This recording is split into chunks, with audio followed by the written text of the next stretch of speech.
Hey, what's going on? It's Bill Burr, and it's time for the Monday morning podcast for Monday, la, la, wah, wah, wah, wah, August 21st. Every other day of the fucking week, I feel fine, yeah. I always never understood that lyric. Every other day, I feel fine. You feel fine on a fucking Tuesday? You know, I'm sick of Monday getting shit. All right? You walk in, you're still half in the bag. By the time you even realize you're at work, the fucking day's half over. The day that used to kill me. When I had the 9 to 5. What a way to make a living, right? I used to work with Dolly Parton. Oh, was she sassy. The way she fucking turned that boss's goddamn slacks around. Tuesday's the motherfucker. Monday, you like I'm saying, you know what I mean? Like just your head's still spinning. You had a good time. You're a little rest up. But Tuesday's reality. Tuesday, you come in after a sober night's sleep, hopefully, unless you're on your way to a program. The program, Friends with Bill. And I'm not talking about me there. Oh, jeez. I'm talking about the guy with the fucking gin blossom in the middle of his face there. Like you clicked on a special place on Google Maps over there. Tuesday was the day you came in sober. You had no fun the day before. You had no relaxation. And then that's when the job is like real. Like, fuck. Every decision, every test I made, every person I broke up with has led to me sitting here today on a fucking Tuesday. And I got 4 more of these days coming. Tuesday, nothing dragged. Like 8:30 to 10:15. I remember that first fucking, that's only an hour and 45 minutes. It felt like half the fucking day. It felt like 4 hours before the roach coach would show up. It would pull into the parking lot and everybody would spill out of the fucking warehouse and go down there. Remember there was this dude used to get the fucking hot dogs off of that thing. I mean, he never got sick. I didn't remember what I used to get. The roach coach. You go down there.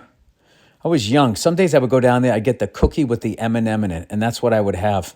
If I did that at my age at 10:30 in the morning, I would get halfway through the cookie. Then my eyes would start getting heavy, and I would start telling everyone that could hear that I should not have done what I just did, because, when you get old, everybody's got to hear about your fucking mistakes and your ailments, right?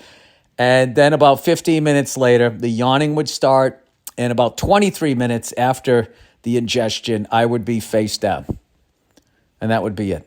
I mean, I'm talking like REM sleep, trying to get rid of the sugar that was on top of all the sugar I've eaten up until that point. So anyway, what exactly is it that I'm talking? What am I really trying to say here? I'm trying to say that I have a new date, everybody, in Rama, Ontario, October 6th at the Casino Rama Resort. I don't even remember saying yes to this shit. I feel like my agent's just fucking throwing dates now. Pre-sales, he's going to hear this and be like, if there's some sort of problem, if there's any sort of communication issue that we need to work out, I'm fucking around if you're listening, Mike. Pre-sale starts Wednesday. I'm actually not fucking around. I don't remember this. I'm sure I said yes to it. I'm sure you called me when I was driving down the fucking highway trying to scroll to the next AC/DC song. What? Where? All right, fuck it, I'll do it. So now I'm doing it, people. October 6th at the Casino Rama Resort. Pre-sale starts on Wednesday, 10 a.m. Eastern Time with the code Burr, B-U-R-R. The general on sale is August 25th at 10 a.m. Where can we go for the ticket link? At www.billburr.com for the ticket link. And there you have it. Well, anyway, now that we got the promotion out of the way, you know what? I got to call this guy back. He's doing a benefit for all those poor people out there in Hawaii. Jesus Christ. What exactly happened? There was a fire during a hurricane, and it just blew around and killed a bunch. It was fucking unbelievable. Condolences to all of those people out there. So, as always, comedians, we always do benefits, right? As much as you guys think that we're a bunch of cunts that trash people, you know, when shit hits the fan, we always go down, we do the fucking shows. So, I'll let you guys know about that. And I hope somebody's helping those people out. Jesus Christ. All right. That was carrying me. That was me thinking of something other than myself and the last 10 pounds I need to lose. Oh, yeah, I've been fucking working out. Oh, you know it. When I go overseas, I make sure I am in the best shape, both as a professional, where my act is, and physically. I'm not going to go over there and have these fucking foreigners in their own goddamn countries. Oh, my God. I got to call people foreigners at some place. They don't laugh at me. Fuck you guys, you fucking foreigners. That would be the ultimate ugly American. I'm doing it! Woo! Anyway, I've been hitting the gym. Guess what I did the other day? I did a fucking pull-up.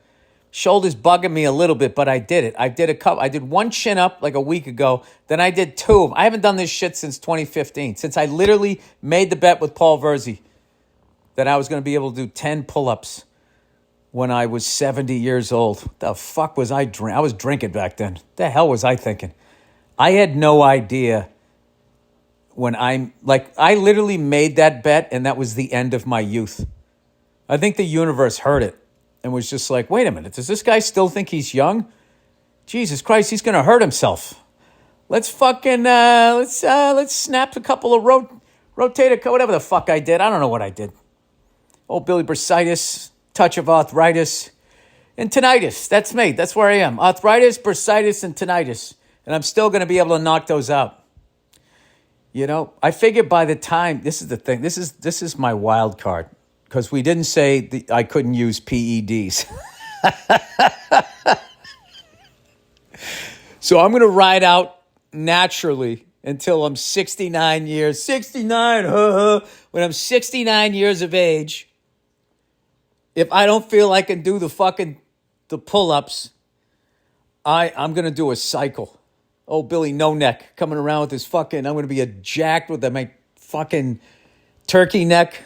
Coming around the corner, busting out my Stevie Ray Vaughan instep tank top that nobody had seen since 1989 when I was at Great Woods. Got a couple more freckles that fucking day. Johnny Winter was on that lineup.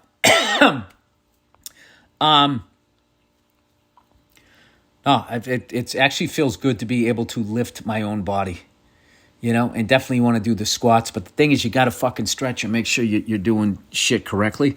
I go to the gym now, and when I see these young kids, you know, by young kids, I mean 20s and 30s, and they're still lifting this gigantic weight, you know, making those fucking noises. Like, did you just blow out your back, or did you have a fucking orgasm? You know those people?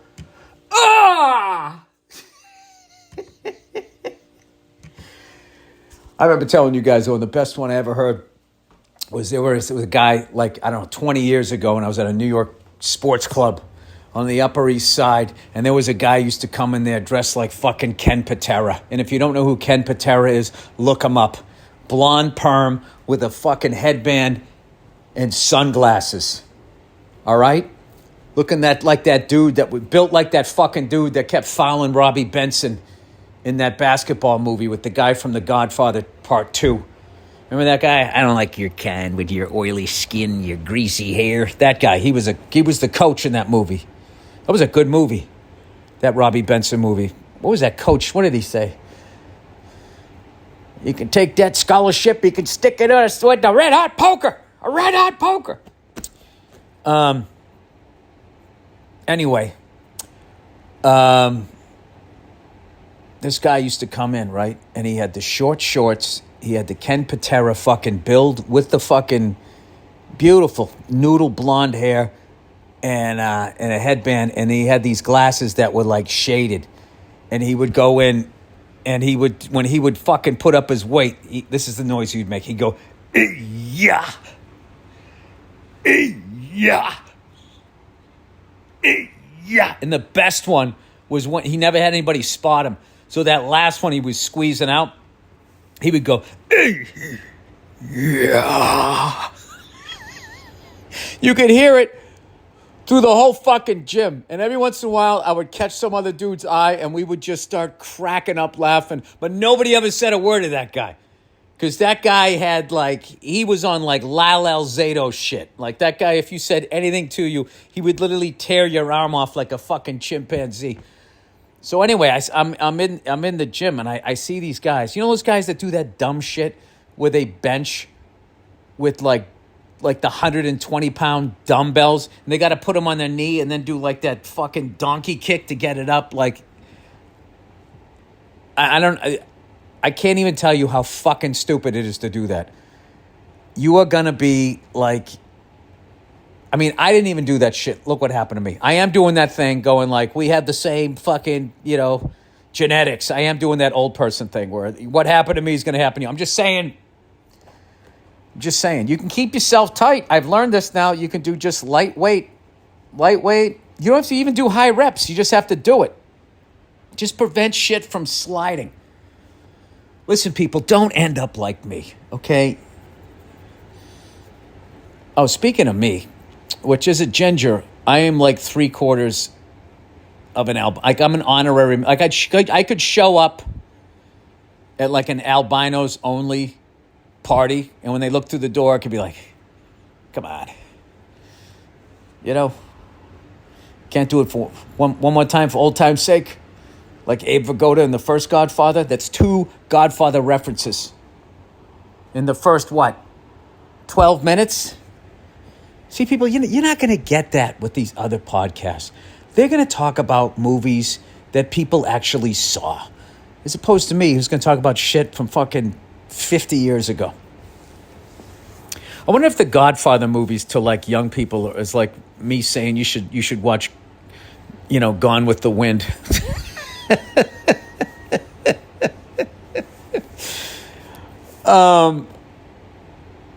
Just that whole idea of the mafia and all that. I think now they just look at it like, you mean corporations? Aren't they doing that now? But all that shit they arrested all those Italian guys for now is like legal? Isn't that what's happening? I don't know. So anyway, we had a tropical fucking storm out here. I want to say we're in the eye of the storm right now. It was the heaviest was supposed to be at 4 o'clock. It's now 6:16 Pacific Coast time, August 20th. I think it's starting to die down. I went full on fucking dad mode. That's what you do as a dad when you know there's a storm coming. Even if you can't fix anything, you're going to go outside and do something. You're going to move something around. Get these out of here and fucking put that in the garage. I said, put it in the garage. You have no idea what's coming. I got the Weather Channel on. Don't ask questions. Just do it. You go into fucking general. Actually, I didn't do that. I was outside all by myself. I got up on the roof. And I, got the fucking trees and shit, so I was just brushing all of this shit off of the roof. Any little pile of something, making sure all the drains, all the gutters were cleared out. Total fucking dead. Hey, there's a storm a-coming. Batten down the hatches, right? And then we have the drains, and I made sure that all of those things, thank God I fucking cleared those things out. It's just unreal how much just like dirt and shit gets in them because it never rains out here. So they just, over the months they just fill up with sand, dirt, and God knows what else is flying around in the fucking air out here. So I cleared all of that out. And I got to tell you, the water came down, rolled off the fucking roof, into the gutters, down the spout, round the fucking driveway, off the fucking property. And you think my wife said thank you? Do you think even for a second she went like, wow, You risk breaking your own fucking neck to get some goddamn pine needles off of the fucking roof. She had nothing to say. Well, I can tell you right now, I'm gonna bring it up tonight. Do you have any idea what I did for this family? She'll just laugh and roll her eyes and be like, oh, Jesus. No. That's my job. I do the meathead shit. My wife is the brains of the operation. She plans shit. And makes my life great. She anticipates. You know, the great ones anticipate, and then they create space or whatever the fuck else they say. And keeps it smooth. Speaking of which, I remember last time I was doing Sam and Jim's show. Jim and Sam. Jam and Sim. Their show there on Sirius. And Jim Norton was talking about edging. And I was like, what is edging? And he goes, that's when you're like having sex and right before you're going to have an orgasm, you stop. And then you wait for it to calm down and then you get yourself, you keep doing that. And evidently, you know, you do it enough times and your orgasm is more intense. I mean, who needs a more intense orgasm? Orgasms are pretty intense, you know? But afterwards, don't touch it, right? Isn't that enough? No. Got to go, these people, they got to go further. And I found it hilarious and then fascinating that he was talking about that stuff. So I found the sports version of edging. As far as a team, I'm going to give you guys a hint. A team won a championship in it was 13 years ago. They won a championship. They won it. And about 5 people realized they won it, and everyone else was sort of celebrating. You guys know what this is. Because the 5 guys that were on the ice, who was it on the ice? It happened in Philadelphia. The Filthy Flyers were in the finals trying to break a fucking 35-year drought at that point. Patrick Kane comes down in overtime. They're up 3-2 in front of a hostile crowd at the Spectrum. No, the Wells Fargo Center. He fucking, somehow, an impossible angle, scores a goal, and the puck goes into the net and went underneath the little apron thing, so no one could see it. But he knew it went in. By the way, that goal, if it's real, which it was, broke a 50-year drought? 50-year drought for the Blackhawks. So all of Chicago is ready to have a sports orgasm, and nobody is signaling that it's a goal. But fucking Patrick Kane is fucking skating down the ice with the jazz hands going, it's fucking in. He goes to hug his goalie, who made an insane blocker save at the end of the third period, where he was falling, he was dead to rights, and he launched himself towards the shooter. Fucking cheese box. Right off of it. Fucking amazing, right? So he scores the fucking goal, and then it took him 3 minutes, and then they confirmed that it was in fact a goal.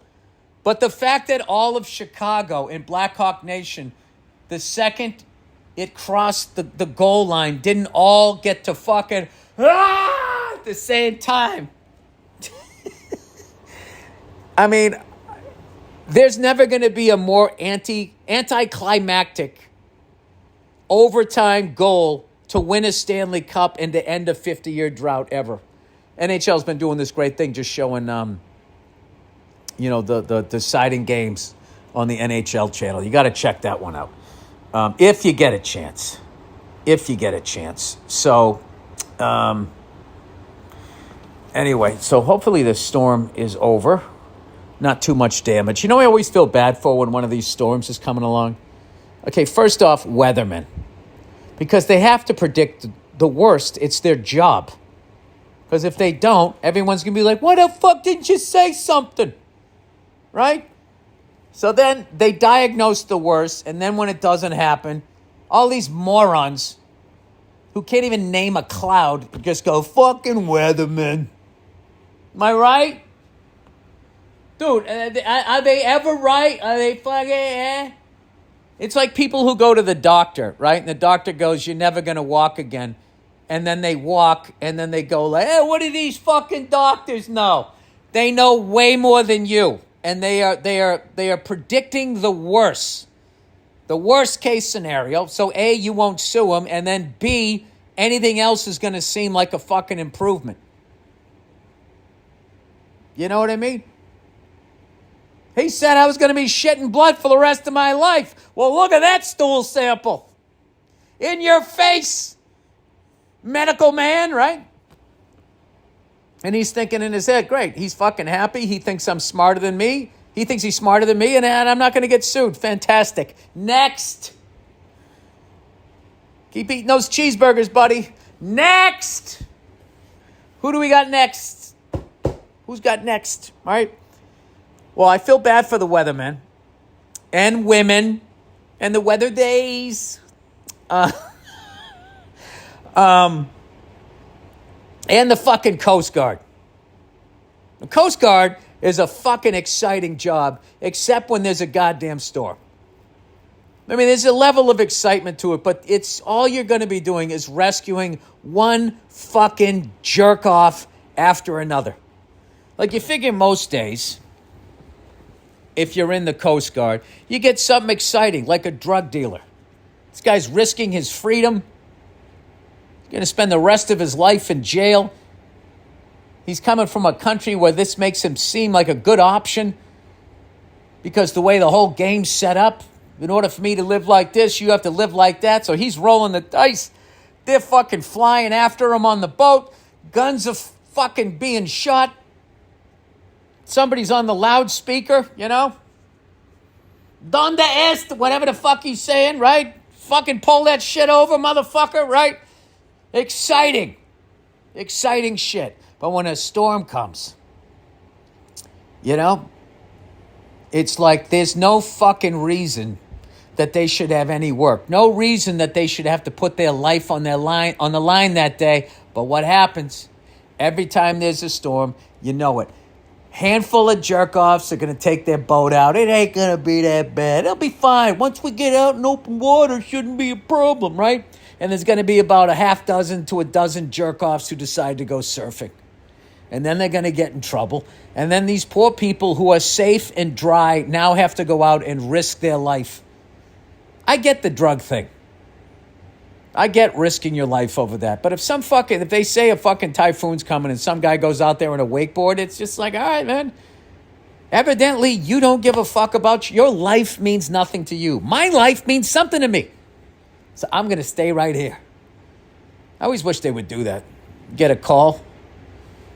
Mayday, mayday, whatever the fuck you say. Ahoy! I'm fucking out here. I don't know, my fucking engine quit. What the fuck are you doing out there? We told you not to go out there. I know. Well, what do you think I'm going to do? Get in a fucking boat and end up like you? Go fuck yourself. Why would you do that?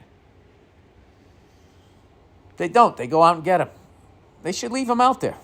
Just sit right back and you hear a tale of a faithful ship, right? It'd be like Gilligan's Island meets Survivor. Gilligan, little buddy. Skipper. How abusive was the skipper with his power, huh? Smashing him over the head with the hat. You used to be able to do that. Well, I've really talked myself into a corner. First of all, I bring up The Godfather 2 and then Godfather 1. Then I bring up a Robbie Benson movie that's so fucking old, I can't even remember the name of it. And then how do I dismount? Gilligan's Island. A show that's so old, everyone that's on it is dead except for the woman that Tina Louise. Still alive. Played Ginger. Anyway, been playing a lot of drums this week. A lot of drums. Been having a good time, man. It's funny. I still play a couple of Zeppelins so I can keep the foot where it needs to be. butchering traveling Riverside blues and good times, bad times. Each time it gets a little better. I can fake it now. I wouldn't want to just sit down and play it, but I could fake it. I could fake it. Any real drummer would be like, wow, man, that was fucking horrific. Why would you ever think to do that in public? But everybody else would be like, hey, that wasn't bad. Do you play drums? No. Is that what those things are called? They would be impressed. I was fucking around with my favorite Lou Rawls song. Oh, jeez, now he's talking Lou Rawls. What, do you still read the newspaper? Yes, I do. I love the newspaper. You know what it is? I can stop the news from coming in. If I don't like what I'm reading, I go, fuck that, and I turn where's the metro region? Is this what's happening? Fuck that. And I just always end up on the sports page. You know, but if you're watching the news, it just keeps coming at you, right? Well, Bill, you could grab the remote. Well, not if someone else is watching it. You know, people come over, they're news junkies. Immediately they got CNN or Fox News on. Those fucking people got nothing good to say. But they're not talking about anything. You know what I mean? Talking about ties and dumb shit like that. And meanwhile, you got the fucking AI. You know the most annoying thing? Somebody sent me everybody's been sending me all this AI shit. You know what the most annoying thing about fucking those AI robots? I hate when they pretend to think like they don't have the answer. It's like, what is that thing you fucking... One of these recording things, you ask it a question, and it goes... And she says, let's try something else. What are you saying for? Like you're a person. Stop doing that. Those stupid robots like looking up like, You can speak every language, you cunt. You have all the answers. Just fucking say it. You know why they don't do it? They're not going to do that with it because they know how fucking annoying those things would be. They want you to be comfortable and just be looking at them like, that's what I do when I don't know the answer, right? So then you're not intimidated by how much fucking smarter this thing is than you. What is the fail-safe with those fucking... Look at that. It just shut off my recording. As I was speaking, as I was talking, as I was soliloquying, I got this. Emergency alert, National Weather Service. A flash flood warning is in effect for this area until 3 a.m. Oh, shit. So here I am talking shit, thinking everything's going all right. Let's take a peek outside, see what's going on. It says this is dangerous and life-threatening situation. You know what that means? Some jerk-off's fucking taking the cover off his boat. Wow, it's coming down now. All right, now the storm is here. Holy shit. Billy Duck Boots in effect. Do not attempt to travel unless you are fleeing an area subject to flood or under an evacuation order. And you know what I'm going to do with that information? I'm going to listen to it.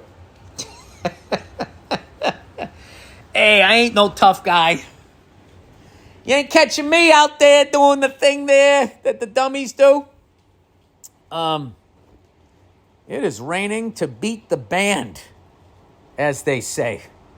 So anyway, the reason why they're doing this shit is I should have built an ark looking at this stuff, is if those AI things actually just fucking had the answer right at the tip of their non-existent fake-ass fucking tongue. Actually, they're going to have tongues, right? Because the billionaires are going to have their balls and ass licked. After they get rid of us. I used to do a bit about that, man. That means there's somebody right now getting their ass licked by a fucking robot. And there's people sitting there watching it. Does it feel like a tongue? I mean, it feels good, but it doesn't quite feel like a tongue. What's the matter? The temperature. There's something wrong. Too cold? Nah, it's actually a little warm. All right, bring the power down on that one. Bring the power down. What the fuck is going on and no one's talking about? So this is the deal. Like, you ever go around hanging out with some know-it-all asshole? Even if they know everything and even if they are smart, it's still fucking annoying. So they gotta build it in there that the fucking thing has to look around. The AI guy, right? Looking around. I don't know. I don't fucking know. Oh, wait a minute. There's the answer. You want to talk about getting fished, falling in love with one of those fucking things. Somebody's going to do it too. I think most people are going to. Because you're going to have, what makes a relationship hard? You know what the number one thing that makes a relationship hard is it's with another person that has wants and needs. That's where you got to learn. You got to learn, like the old school politician. They reached across the aisle, they shook hands, right? And they both went out and shared a hooker. That's how things got done in this country. AI, that thing it's like having a fucking dog. I riffed that one night, talking about how narcissists love dogs because when they come home, no matter what they do, the fucking thing's happy. Like dogs behave how they want everyone around them to behave. Well, these AI things are going to be just like that, I'm telling you. And you can thank Biden's America for it.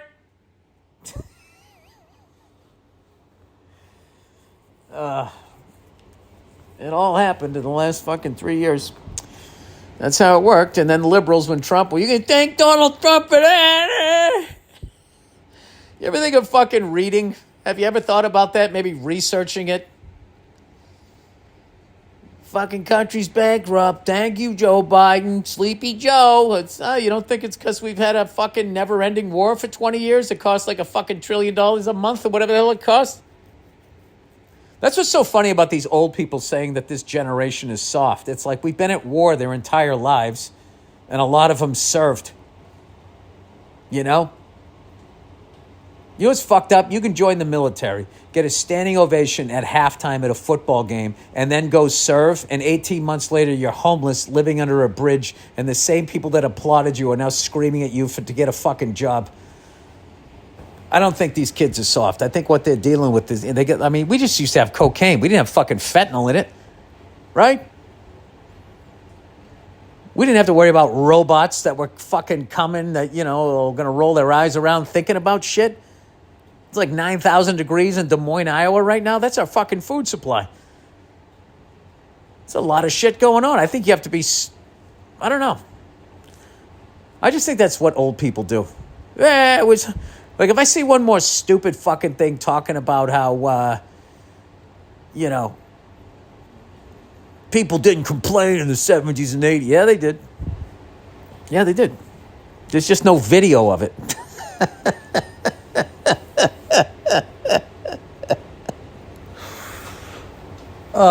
My favorite one, I actually commented on the video. And they were like, before all this Instagram video, before all the electric car bullshit. We had muscle cars, bada-boo. It's like, first of all, you just skipped at least 20 fucking years of American cars that were designed to die at 60,000 miles and the speedometer went up to 80 miles an hour. What the fuck are you talking about?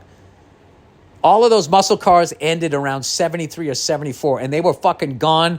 And the best you could do is be like one of fucking 200 people that got a Buick Grand National or a IROC Z. There was a couple of cars, but even then they didn't move. They didn't have the fucking horsepower.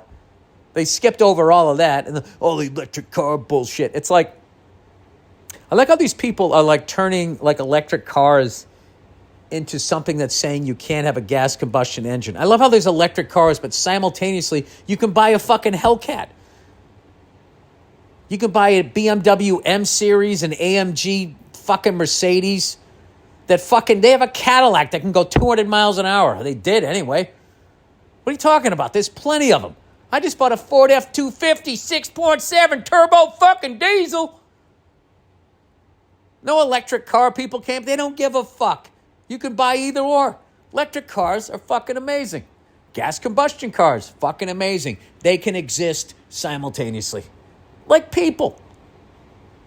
Back for all the fucking electric car bullshit.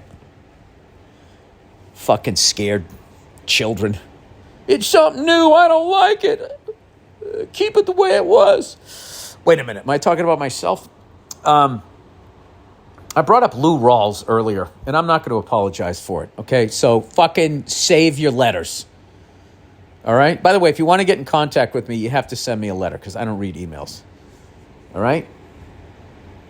Send it to P.O. Box, go fuck yourself, at Freckles, dot net. Flicks. Lou Rawls, I brought him up. So my favorite Lou Rawls song is Lady Love. Your love is something like a summer breeze. My lady love. It's just a fuck. The song is as smooth as he is. And what I really like about it is the drummer on that. He's got a little intro there. He's on the hi-hats. And then he goes in this little bossa nova. Lady love. Chicka-boom. You're fucking something fucking dugga. Lou Rawls doesn't talk like me, right? Or didn't, right? And he's playing a little, it's like boom, ticka-doom, ticka-doom, ticka-doom, ticka-doom, dat, boom, dat, go back, dat, and 16th notes on the ride. And he plays it for the whole song, even right through the bridge, and it works perfectly. So I've been fucking with that. If you guys were wondering what I was fucking with on the drum kit, that's what I've been fucking with. And having a good time doing it. All right? And that's my right to live my best bossa nova life. All right. I made a pie today. Can you tell I've been inside all fucking day? I made a pie today. I don't know why. I just said, you know what? Do I have the ingredients? Yeah, fuck it, I'll do it. I've been Billy Nice Guy today. You could tell my wife was going through it a little bit, you know what I mean? I'm like, you know what I'm going to do? I'm not giving into that energy and making it about myself. She's probably, a little depressed. That happens to me all the fucking time. So rather than making about myself like a douche, like the douche that I am, I just decided I'll handle shit. I'll just fucking handle shit. I'll bring her some food. I'll give her water, This is when you know you're a bad husband, is when you're actually nice to your wife. She goes, why are you being so nice to me? What'd you do? What are you up to's? No, she's fucking awesome. I like being nice to her. It's easy, and it fucking makes my life easy. All right, let's talk a little bit. And for all you fucking whores out there who just looked at your man and was just like, you see, why don't you do that? Well, that's a two-way street, lady. Why don't you do it? Why don't you just make him a fucking sandwich just for the hell of it? Huh? You want to see his jaw hit the floor? Be fucking nice to him. All right, Butcher Box, everybody. Butcher Box. And we're not talking about the lady that the butcher is banging. This is something different. Butcher Box. Quality food should not be that hard to find. Well, it is, because one evil company took over our food supply. Thank God for Butcher Box trying to work their way around it. But in today's day and age, it can be harder to figure out just exactly what to feed yourself and your family. Luckily, there's Butcher Box. All of Butcher Box products meet the highest quality standards you can find. With Butcher Box, you can easily find high-quality meat and seafood you can trust. It's 100% grass-fed beef, free-range organic chicken, pork-raised, crate-free, and wild-caught seafood. You don't know what it's going to do. Humanely raised before it's slaughtered. No antibiotics or added hormones. This is drug-free food. It gets delivered right. I bet the fucking chickens and steer that live next door like, come on, man, try some of this shit. They're going to kill you anyway, man. You want to get high? Try some antibiotic. It gets delivered right to your doorstep with free shipping, always, and customized. Free shipping, always, and customized box plans. Why do you have a comma after shipping? Butcher Box gives you a variety of high-quality cuts at an amazing value with exclusive member deals. Ooh, member deal. You get a jacket, little members only. It says Butcher Box right above your fucking man tid. Recipe inspirate. I don't know how to say that. Whatever. Guides, tips, inspiration. Is that what you're trying? Inspirate. Guides, tips, and hacks. I resent that word, hacks. That's when I'm cooking a steak. Oh, jeez. Butcher Box is giving us a special deal. Sign up today at butcherbox.com/Burr and use code Burr, B-U-R-R, to get salmon for 3 months, plus $20 off your first order. That's butcherbox.com, and use the code Burr to claim this deal. Next up, we got, look who it is, old Zip Recruiter. If you're hiring, you know that it's incredibly hard, that's what she said, to attract top talent. And with the current labor market conditions, it's even harder than ever. That's why you want a partner who gets it. Old Zip, the devil read, Recruiter. ZipRecruiter knows how tough it is right now, but they've figured out solutions for the problems you're facing. See for yourself right now. You can try them for free at ZipRecruiter.com/Burr. To reach more of the right people and post your job to 100+ job sites you need to hire as soon as possible, the smart technology finds great matches for your job sooner. Want first dibs on talent? Zip lets you invite the most qualified people to apply for your job. Team up with a hiring partner who understands what you need. 4 to 5 employers who post on Zip get a quality candidate within the first day. Just go to this exclusive web address to try ZipRecruiter for free. ZipRecruiter.com. ZipRecruiter.com/Burr. That did not work out at all. Again, that's ZipRecruiter.com/Burr. Spell out Burr, Burr. ZipRecruiter, the smartest way to hire. That's my favorite thing to read. I just love that pause. It just makes me feel professional. Like I should be looking into the guy there, the music producer, Bob Rock, through the window. I look at him.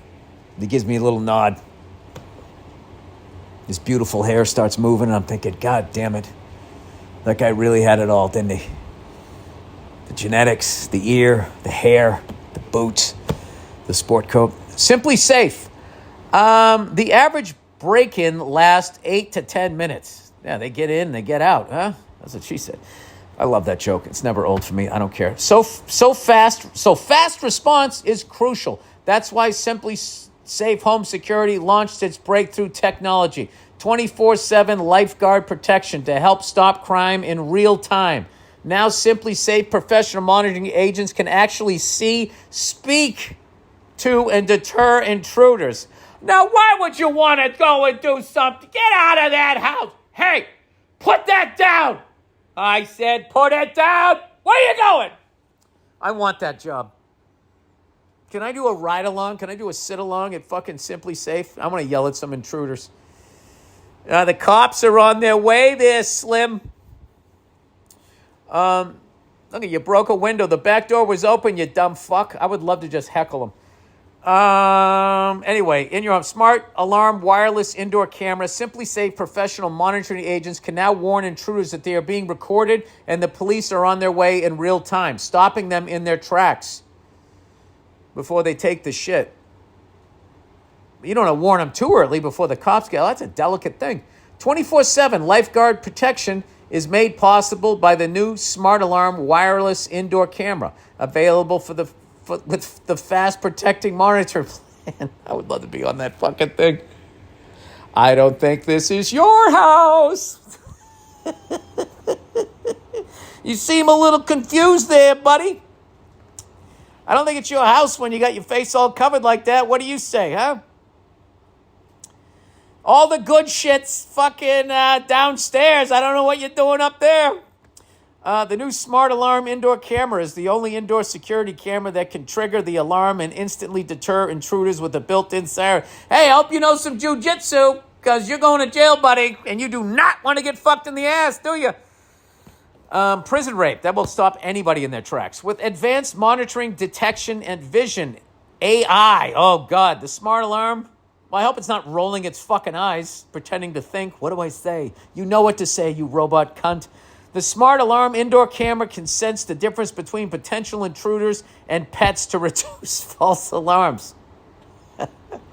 Fucking freaking a dog out. I live here, man. 24/7 lifeguard protection and the new smart alarm indoor camera works seamlessly as part of the entire Simply Safe security system to keep your whole home safe from break-ins, fires, flooding, and more. Right now, my listeners get a special 20% off any Simply Safe system when you sign up for a free month trial of Fast Protect monitoring. This special offer is for a limited time only. Visit simplysafe.com/Burr. That's simplysafe.com/Burr. simplysafe.com/Burr. There's no safe like Simply Safe. Come on, man. Nobody does that pause at the end of the reads like me. There's nobody, this might be my ego talking. I might be thinking about the magnitude of me, my favorite Reggie Jackson quote ever. Divorce court judge. Oh, boy. I don't envy anybody in that situation. Dear Freckles, I'm a lady listener and a huge fan of yours from Saudi Arabia. What's going on? Why don't you come over to Abu Dhabi? I'll be over there wearing my fucking, my Sunday best in a couple of weeks. This is my third email, so I'm keeping my fingers crossed that you'll read this one. All right. This is completely random, but I wanted to share it with you. I just discovered Divorce Court with Judge Lynn Toller. I'm imagining that's one of those judge TV shows. And quickly became a big fan of both the show and the judge. I haven't heard of that one. I also don't watch that type of shit. I watched fucking Kojak the other night. That's what I've been watching. And I was pleasantly surprised. I was looking at this guy going, is that Paul Anka? Paul Anka did a guest star on Kojak. I can't believe I did a podcast with him.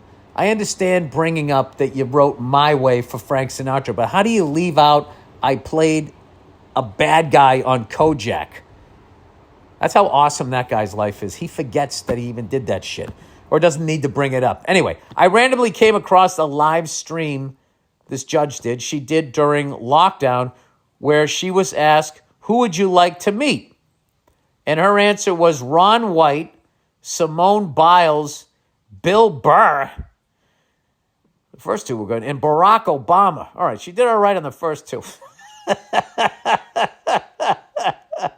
I love that one of my current favorite people is a big fan of one of my other favorite people. If you happen to be a fan of hers, then the circle is complete. I'll keep this email short, even though I would love to express my appreciation for your work. All the best to you and your lovely family. Go neek yourself. All right, I guess that's how you say it over there. Neek. Last time I watched one of those shows, I used to watch Judge Wapner when it first came out. I've read your complaints, and I know you've been sworn. That's how he would always start, and he had Rusty.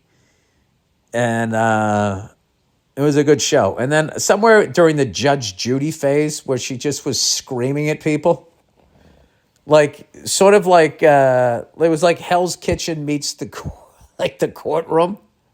I've told you guys this before. I tried to convince Patrice to do this with me. I was going, we're going to go on Judge Judy. And if you guys want to do this, steal this idea, because I think it'll work. All right? I go, here's the deal. You sue me or I'm suing you. All right? And then, after she makes her decision, you just pay me or I'll pay you. And then on the sly, we'll just give the cash back, right?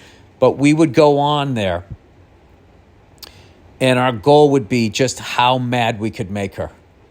And you just keep a total straight face and you don't listen to her and you keep talking, But the thing is you act dumb. So she stays in her ego, So she just thinks she's talking to somebody dumb. And I didn't know what I was going to say, but I'm good at pissing people off. I just knew when she was yelling at me, I was going to go, hey, lady.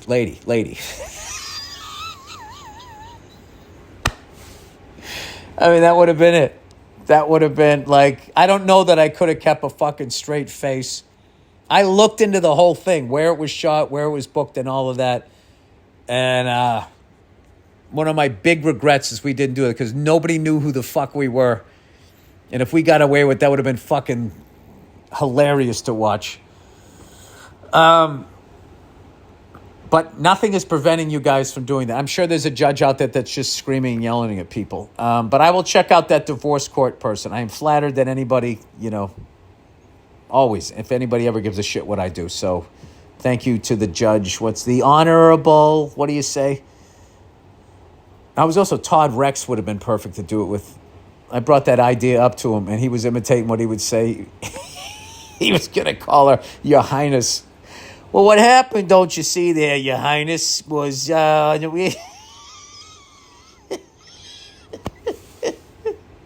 mean, is there anything funnier than that? Than just fucking...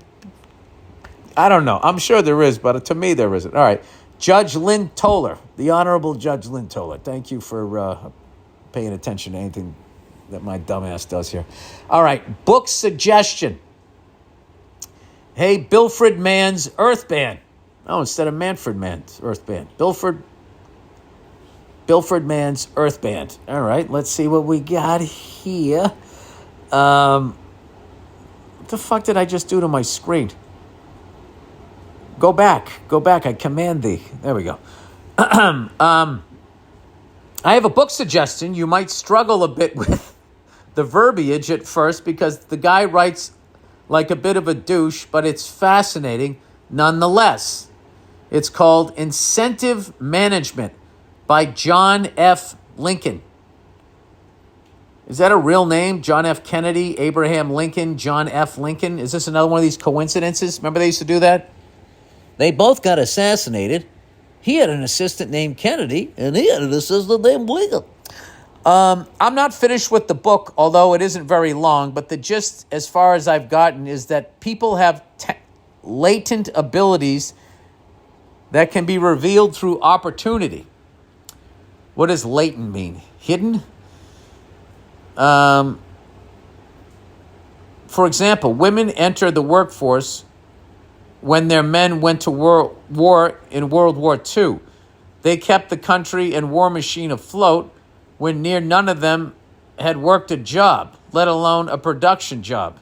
Yeah, it's almost like they're human beings with brains. I think that's more about sexism, isn't it? I love Rosie the Riveter. Like, who the fuck can't put a rivet in once they show you? You know, it's not like you got to fucking... It's not like it weighs 1,000 pounds. You put it on the thing and you fucking pull the trigger, right? I don't know how to do it, but, you know, I can put on a bandana and flex my fucking alabaster arms. Another example, Babe Ruth has his reputation because no one with the ability to be better was given the opportunity to do so. You mean a segregated league? Yeah, absolutely. That's what I was saying. The guy played in an all-white league. That's why what this kid, Ohtani, is doing down in the modern era, 100 years later, the fact that he has the same stats Babe Ruth had at the same point in his career, and it just like the president should be calling him every other dog. You probably can't find the phone. Geez. Another example, Babe Ruth. Okay, I already said that. Lincoln gave this example in 1951. Don't shoot the messenger. I'm not shooting the messenger. I agree with that.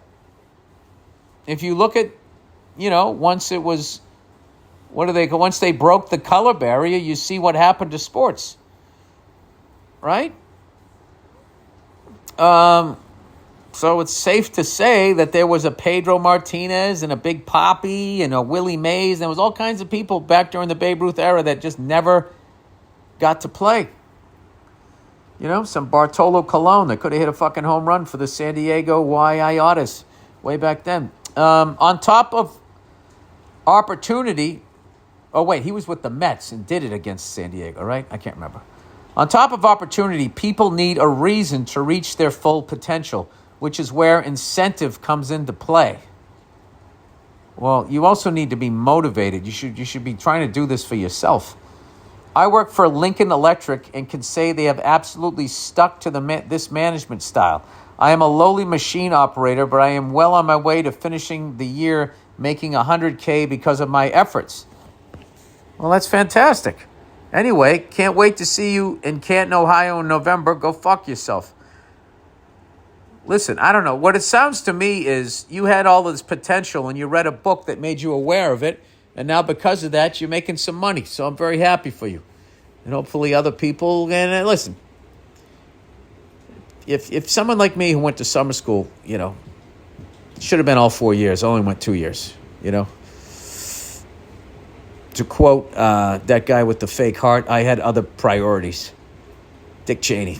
Other priorities, like getting drunk and being like, I don't need this math shit. Song I hate that people... Oh, my God. I opened a fucking Pandora's box here, if that's the right expression. I brought up in my last podcast, are there songs that come on in bars or at sporting events or at weddings and everybody loses their fucking mind, and for the life of you, you cannot figure out what the appeal is? And for me, it was that song by Queen, Bohemian Rhapsody. Oh, I see a little silhouette of a man. Like, what is happening throughout that whole fucking song? If anybody can explain, I would appreciate it. It's like an opera. Is it?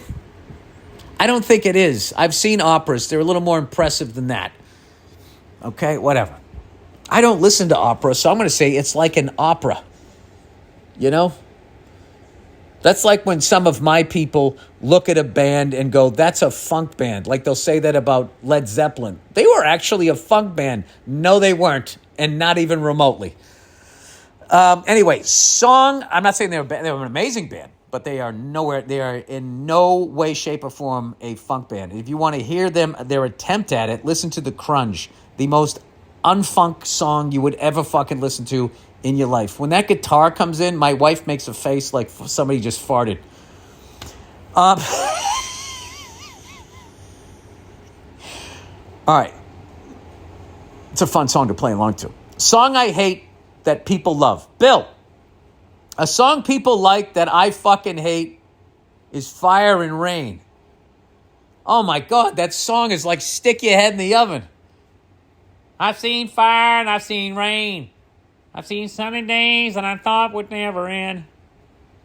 But I always wish I'd see you one more time. I mean, I know it's about a real tragic event in James Taylor's life, but hey, you know, you got to bring everybody down. That's kind of weird. You don't want to be friends with James Taylor.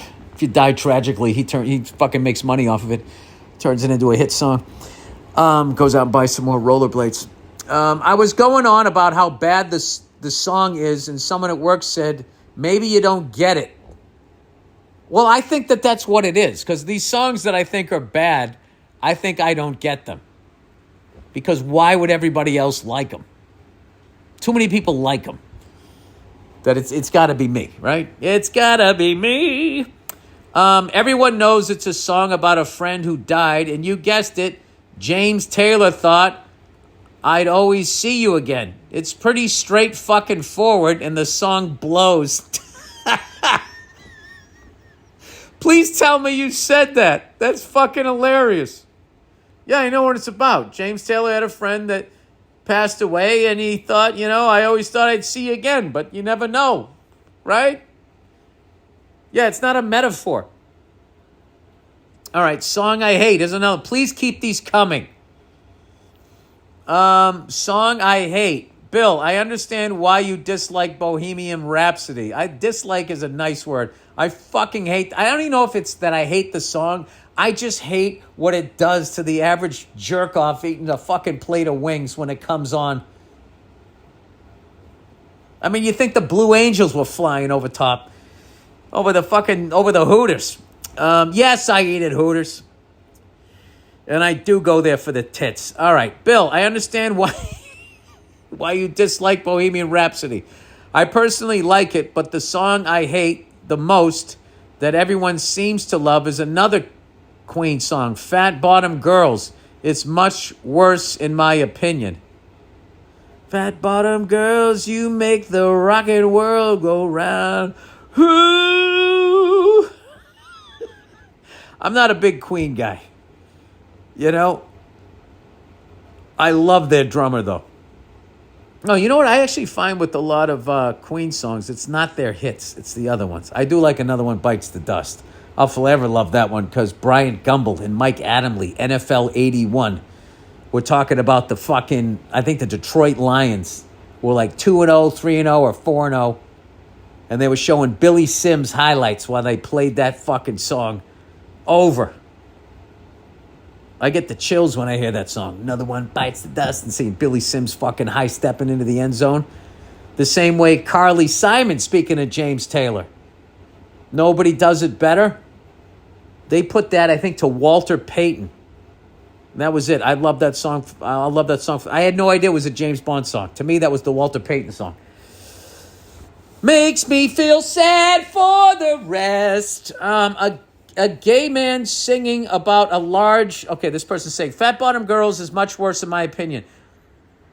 A gay man singing about large fat chick type asses isn't something I can connect to.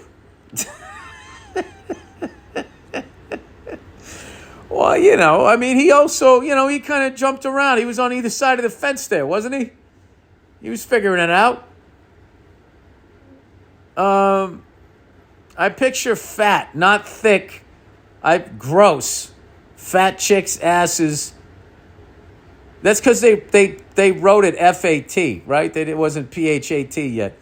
And also, there was no love for women. I guess they call them thick. There was no love for them. There was love in the 1800s for them. And then somewhere along the line, I don't know what happened. Like, you had to, as a white woman, you had to be fucking emaciated.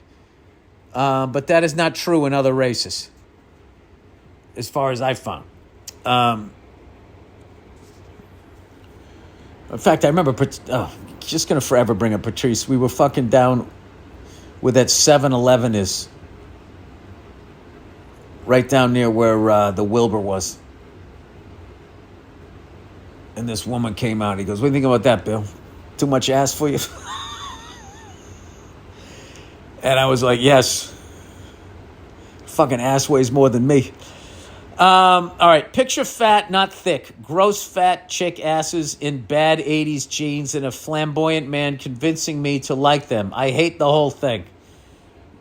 Oh, all right. Well, I mean, I don't know. I think these are two great songs to hate. Maybe you don't get it.